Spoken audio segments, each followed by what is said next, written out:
everybody's cool on camera, and then like you start to work with them on a professional basis, and it's a lot of egos and a lot of big thinking. Me, I'm smart from the smart. Yeah. We're gonna have to check him if this gets a little crazy.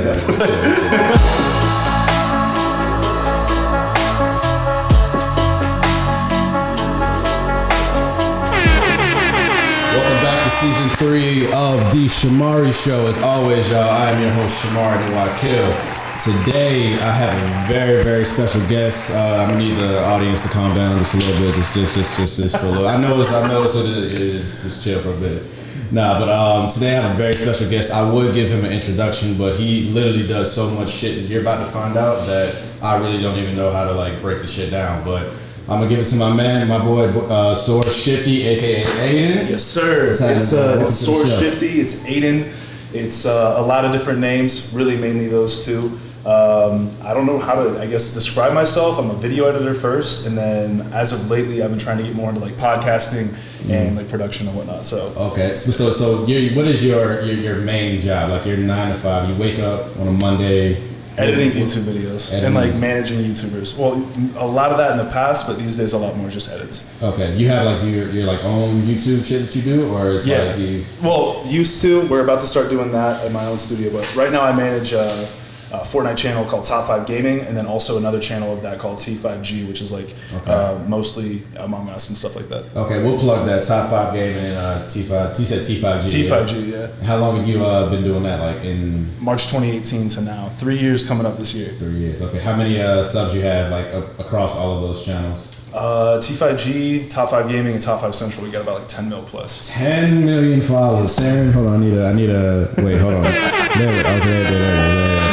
10. You have 10 million subscribers across all of that shit. Yeah. So 4.6 on Top 5 Gaming. We're about to hit 1 million on T5G, and then Top 5 Central. We've had like 4.5 on that for like a few years. Okay. And then what? So those are the two that you do like the main editing. Yeah. And then I manage stuff on like Top 5 Game or T5G and Top 5 Central. So I have other editors on those, but they trust the secret sauce for T5 or Top 5 Gaming on me. Okay, so like when you first got into that, like how many subscribers did you start off with? Like they reached out to me. They had like 90K, and we pulled like 5,000 views a video. God, So what? How many views do you average now, like per video that you do? We do about like 40 to 50 million views a month on Top 5 Gaming, and then about 15 on T5G, and then Top 5 Central. We've only posted like once in the last 6 months on that. We do like 5 million a month on that. 50 million, like it's dude. Beginning when quarantine first hit, we had like a 75 million view month on Top 5 Gaming alone. Tell me how hard I was shitting my pants. Yeah, no, I can imagine because everybody's staying home. You know, everybody's like on YouTube. There's nothing else to do. And January was our worst month ever. Of last year, we did like 16 million views that month, and I was like, is a bad day. That was a bad month, and I was looking at it like, because it's not just me that I work with a lot of other people, so like the check gets cut, we pay everybody else, all of our subcontractors, writers, everybody else out, and then like it's divided. After all that, the net is divided amongst other people. So like, with taxes and everything, I was like, fuck, like I'm about to start netting. Like this is not fun. And then February lockdown started happening, March. Boomed, and then by April we were literally chuckling. It was ridiculous. So quarantine was really like good to you in the sense of like we were blessed. We were really blessed, and it's sad that like a lot of other industries got hit. I have a lot of friends still in like the food industry and whatnot. And like they got really boned on their hours, but like with YouTube and like the internet, I think this year really solidified the idea that like this is forever. Like this isn't going anywhere, and it made advertisers realize too now more than ever that like this is. The time to double down on these ads. Like old media is out the door. YouTube's here to stay. Twitch is here to stay. All these new like TikTok's even here to stay with their creator program as well. So I'm not hitting no dances on TikTok for you anytime soon. But I will say them boys over there making their money too. Okay. Like I'm not trying to I'm not by any means. I'm not trying to like count your pockets or nothing like that. Like 10 million fucking subs. That's got to bring in like. It does really good. And my main goal with all this is just like.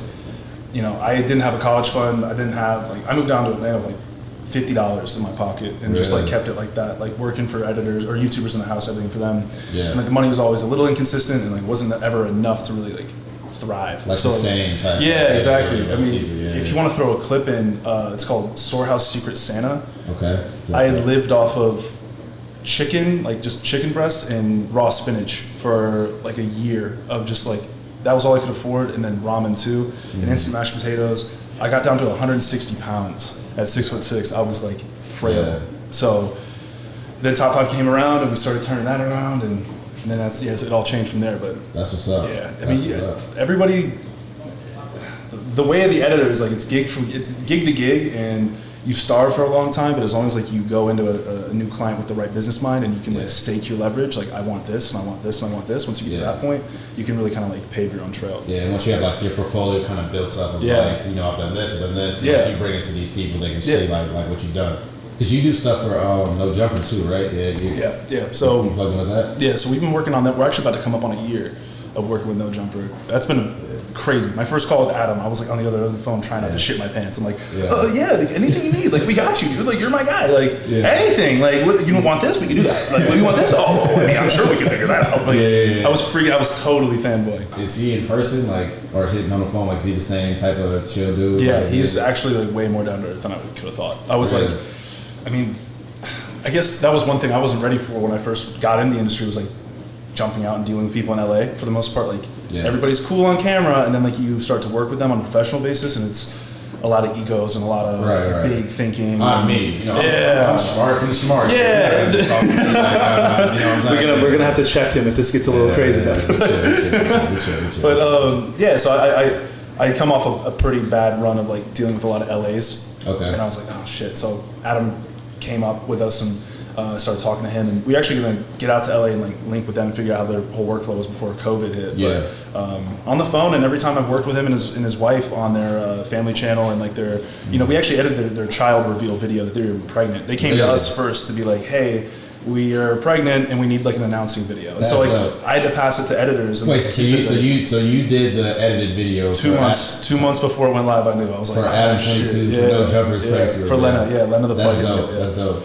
You're one of like the, like, not the American dream. I won't say that. That's very fucking cliche. But like you're one of like, when like showing like consistency, kind of it pays off like in the end. You know what I'm saying? Because every time I see you, I mean, I'm lucky enough to just like, I have you on shows, I know you personally, you know, in real life or whatever. But every time I see you, you're kind of like on to something like different. Like the last time I really like hung out with you, like maybe like season 1 of the Shomari show, wanted you on here, you wasn't talking about like No Jumper and shit like that. You wasn't doing none of it. So I was like, now it's just like, because you stay so consistent with what you're doing, you're able to open up new doors and everything like that. And that's really fucking. That's inspirational, bro. I appreciate it. You know it's something that like, I don't know. I definitely like point my arrow at something I want to go towards, and I don't really know what's gonna be on the side of that door yet. But like, I'm a big believer in just like walk down that hallway and knock on every single door, and like you might get someone pissed the fuck off that you even knocked. You might get someone who's like at least gonna hear you out, or you might get someone who's like, I really fuck with you, like come in and like let's start working. And like you just gotta, you know, at that point then you can gatekeep it. You know, if you knock at the door and someone's like, oh my god, like come work with me, like you're the best, you can kind of like play it by ear, figure out like if this is a right fit for you. But like you know, sometimes that energy is just like it clicks. So I couldn't help but you know, you came in a little while ago. I couldn't help you pulled up to notice like you pulled up in a nice little car out there. What you drive? If you don't mind saying, like what you driving at? It's a 2017 Audi RS7. It's called what is it called? Panther Black. It's like purplish green. I didn't even know. I bought it sight unseen from Seattle and drove it back. It just looked black to me. I was like, all right, bet. And then I get up there, I'm like, it's purple. All right, fuck with it. Let's get it. Like, it was cool. But yeah, that thing's fast. Have you been in it yet? I have not been in it. We're actually gonna go. We're gonna go plug a little clip. We're gonna go after this. We're gonna go to Gusto. Okay. Oh yeah, easy. Gusto. So I can't. So I mean, obviously that's just one of how many Audis that you now own. Just one of 2 Audis. My first one was a 2013 Audi RS5, Daytona Gray. I'm about to sell that one though. Okay. If I sold both, I want to keep the RS7 for a little bit of time. But my goal this year is to get a house and just have a good daily driver, and I'm straight. A good daily driver. So you went from traveling to events, trying to like get your name out there and editing, you know, sleeping on hotel floors, to now having 2 Audis and living in high rises and living life. And editing videos for Adam 22. Like, it was just different. Like, I don't know, and that's, you know, it's something I'll never forget. Like, you know, I'm not going to say I came from like low income or anything, but my parents, like, they definitely, you know, they tried their best. My dad, like after 2008 with the financial and all that stuff that happened, like, his job never really like paid the same way it did ever again. And like I was never one to ask, so I would always like, I would go to school, I would wear holes in my shoes, and I wouldn't want to ask for new shoes, so I would like patch them with duct tape. Really? And I would wear those until finally my parents would notice and be like, "What the hell? Like, let's get you new shoes." Because I had big feet anyway, so like my shoes were expensive. Yeah, you big as how big are you? How tall are you? Like 6'6". You're 6'6". 6'6". Right. And I feel like I look very small, like on this camera. Like, I haven't seen it yet, but I feel like I look very small. So I'm so hunched over. I'm like, it makes me feel a little better about myself than my shit. But, No, I'm way too tall, and then my whole family's 5'8", so I just thought I was like adopted or some shit. You're 20. You're what? 23. You're just 23, 6'6". Like Jordan is 6'6". Yeah. Okay. He and I could. I don't know. He would definitely eat me up in the paint, but my 3 game. Come on now. Yeah. No, hell no. My parents wanted me to play sports so bad, I let them the fuck down. Height is weird. Everyone thinks like, oh fuck, like he's tall. He's got to be this like aggressive. Kind of, And I don't like, sometimes people approach you first, like they don't really want to fuck with you, like, are you good? Like, and it's like, okay, like, give off that intimidated type. I don't know. I'm just a big body. Nah, you're good, bro. I'm just a big body. I wouldn't say it's your fault, but it's kind of your fault. You know what I'm saying? It's my fucking genetics. My parents were 5'8". I don't know where the hell this shit came from. The word. Great it's all good though. genetics. It's all good though. So, what's your height? Do you ever think, or like where you're at in life, do you think you'll ever go into do sports or do any recreational type activity like that? I'm sure, like for fun. I mean, like everybody in the storehouse used to do like so much basketball. We had these courts down the street. But, like, I don't know. I guess that's the one thing I'm scared to try. I have a fear of like, not a fear of failure in a sense, but like, I don't know. There's expectations when you're like, look like you're built for sports, like you're a big dude. They're like, oh, he's got to be fucking mean. And I went to basketball camps as a kid. Like I was decent, but I was never like overly like stunning. Like no one ever like would point me out on the field and be like, that guy's fucking fire. Like, you just had the size for it. Yeah, exactly. But I grew so fast, I didn't even know where my arms and legs ended at first. So I was uncoordinated as fuck. It was really bad. I put on like 5 inches in a year. Like imagine me, like I'm like hitting my head on everything. I knocked myself out going down the stairs at my house growing up, like all the time. Like I probably had CTE from that shit. Like I would literally, dinner's on, I'd run downstairs and knock my head off and fucking eat back of the head on 5 stairs to the floor. Yeah. So let me ask. So like, with the success that you've had, with your editing, your YouTube and everything, where do you see yourself like the next like 5 years? Like, what can you see yourself like being? The dream would be literally like, Cole Bennett changed the fucking world. Like that guy really showed people that like you can do it. Like who's that? Cole Bennett, the guy behind Lyrical Lemonade. Okay. Yeah, like he used to just be a one man in the camera and like would go home and just like chop stuff up in After Effects, add all the old like 2017 like typical music video edits onto it. But like, once he got the proper funding, once he got the right like catalog of artists that were coming to him, he really started like bring an entirely different style and brought so much more of like a non-corporate but yet seriously well-directed style to these SoundCloud artist videos, right? I mean, it used to just be like, you get a hotel room, you get 2 escorts, and you pull $10K out of the bank, and you just fucking flail a camera around a hotel room while the dude stands on the bed and throws money and girls shake ass. Yeah. But like, then you see like what the recent like Bad Boy music video was with Young Thug and Juice WRLD. Just different scenes, like adding like setting a whole vibe to a song that you didn't quite see in the song when you heard it before you watched the music video. Gotcha. He's a big inspiration. When you listen to it again, it's after watching that video, you get a whole different like the textured bass of the song hits different from Pierre. Like it complements it perfectly. So like, I've always kept a really good eye on him, just because I always felt like people from the Call of Duty editing community, like he was someone to look up to because he used a lot of the same effects that we used to back in the day. And a lot of editors in the Call of Duty community have been able to like replicate his style and also kind of like play off that a little bit.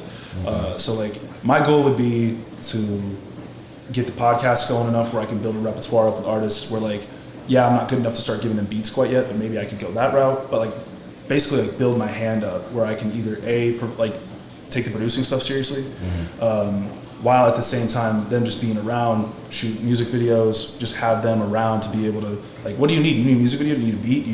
You want to go live right now? Like, basically just like build this sanctuary where artists can come to and like solve problems, and just like get good with them, get everything that they need taken care of. And I feel like my main like belief is like, you scratch enough backs, like you help somebody out enough, and like there's a lot of ungrateful people that will use you for everything that you can give them, but like the one person along the way that like actually sees that and respects that and is like, you know what, like this guy's done a lot for me, and I can do one simple thing and change his whole life. It's gonna take a lot of like you feeling like, man, like fuck, like why am I doing this? I'm getting like beat up over here. Like no one's respecting this. But then finally someone's gonna be like, this guy really this guy's got that shit. Like this guy, this is my guy. You know, so just kind of like cast a lot of lines out there, keep the bait on the hook, and keep, you know, seeing which comes back first and see if it's a fish that I like. If not, throw it back. If it's a big fish, you know, just kind of like, but at the same time, building up what I got on the pier, where like I got all these different things to help you out and provide you with, and we can like, you know, just work with each other. Yeah, you're working with what you have, and you're doing what you have, but you're always fishing for more. Just exactly, and just help people out. And so the next 5 years, I'd like to be doing music videos, podcast popping. I could be making beats. And still in the YouTube space, you know, just bringing all that to YouTube with like what I already know. Like I'm not just like transferring, like leaving YouTube all the way behind. Like that's a big tool in my arsenal that I can use to kind of apply. You know, so for somebody with like over 10 million subscribers, what do I? Because I have like 500 something right now. What do I need to do to hit 10 million? I know that's a long way off.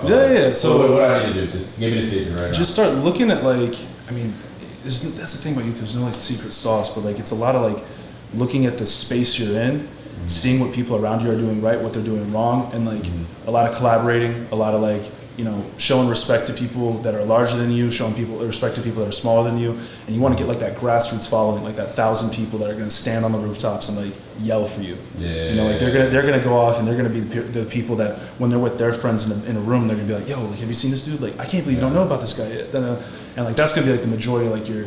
Like rain or shine, every single video that you ever upload, you can at least count on like 1,000 views, right? And like that's huge. YouTube algorithm really starts like picking up on people once you start getting like 4 or 5 digit views on everything, and then like a lot of it's like view time too. So you want to have like people got to stick for about 50 to 60% of your video. Watching this, I need you to watch at least up to this point. At least up to this point right now. You don't have to watch nothing else. You know what I'm saying? If you haven't hit the subscribe, we're gonna put the red button somewhere. It's free. It's fucking free. Like subscribe to the channel. It's for me, subscribe right now. It's free. You ain't gotta pay for nothing. You know what I'm saying? And you get blessed with weekly content in the subscription box. Weekly, we got it. We're here for it. It's camera angles and shit. That red button's soft, and it makes a clicking noise. You gotta hit it for me. This guy knows 10 million subs. He knows what he's talking about. He knows exactly what he's talking about. Oh, God. Shit, we almost out of time though, bro. There's so much more I want to share. We'll talk behind the scenes. But honestly, if this video gets like, what's a good amount of views, bro? For part two? What's a good amount of views for you? Let's just get like, let's get 100 likes. 100 likes? If we get 500 views on this. 500 views, 100 likes. And like 20% of the people are like, all right, I'm gonna like that. You fuck with it? That's an easy conversion right there. All right, if you want to know more about shit, this man has a lot. There's a lot more I want to talk about. There's a lot of knowledge in this man's head. Like, don't let this shit fool you. This man, he is that man. I have him on the show. Like, no one just come on this shit. But Shifty, I appreciate you taking the time out of your day, bro.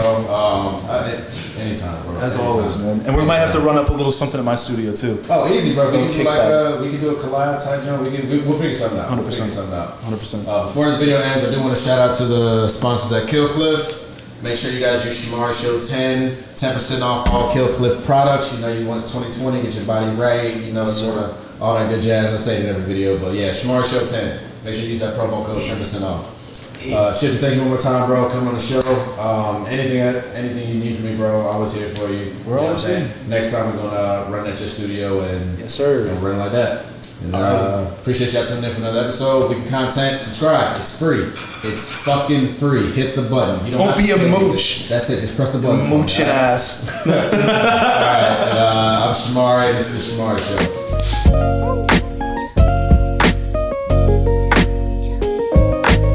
But like I say, man, always said it.